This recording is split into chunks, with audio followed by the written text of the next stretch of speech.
Equity equity എന്ന വാക്കിന് മലയാളത്തിൽ പല അർത്ഥങ്ങളുണ്ട്. സാഹചര്യത്തിനനുസരിച്ച് അതിന് വ്യത്യാസം വരാം. സാമ്പത്തിക മേഖലയിൽ സാധാരണയായി ഉപയോഗിക്കുന്ന ഇക്വിറ്റി എന്ന വാക്കിന് താഴെ പറയുന്ന അർത്ഥങ്ങളാണ്.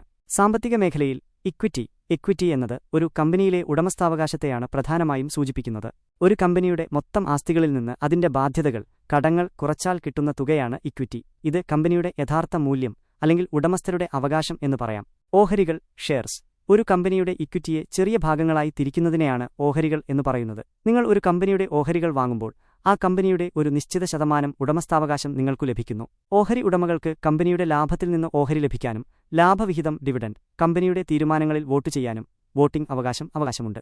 കമ്പനിയുടെ ഉടമസ്ഥാവകാശം, ഓണർഷിപ്പ്. ഇക്വിറ്റി ഉള്ളവർക്ക് കമ്പനിയുടെ ലാഭത്തിലും നഷ്ടത്തിലും പങ്കാളിത്തമുണ്ട്. കമ്പനി വളരുമ്പോൾ ഇക്വിറ്റിയുടെ മൂല്യം വർദ്ധിക്കുകയും കമ്പനി നഷ്ടത്തിലാകുമ്പോൾ മൂല്യം കുറയുകയും ചെയ്യാം. അക്കൗണ്ടിംഗ് സമവാക്യം, അക്കൗണ്ടിംഗ് ഇക്വേഷൻ.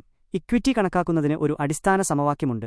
ആസ്തികൾ, ആസെറ്റ്സ്, ബാധ്യതകൾ, ലയബിലിറ്റീസ് സമം ഇക്വിറ്റി. ഒരു കമ്പനിയുടെ കൈവശമുള്ള എല്ലാ വസ്തുവകകളും, പണം, കെട്ടിടങ്ങൾ, യന്ത്രങ്ങൾ മുതലായവ ആസ്തികളാണ്. കമ്പനി മറ്റുള്ളവർക്ക് നൽകാനുള്ള തുകകളെല്ലാം വായ്പകൾ, ബില്ലുകൾ മുതലായവ ബാധ്യതകളാണ്. ഉദാഹരണം: ഒരു വ്യക്തിക്ക് $24,000 വിലയുള്ള ഒരു കാറുണ്ട്. അതിന്മേൽ $10,000 ലോൺ തിരിച്ചടയ്ക്കാനുണ്ടെങ്കിൽ ആ കാറിലെ അദ്ദേഹത്തിന്റെ ഇക്വിറ്റി $14,000 ആണ്.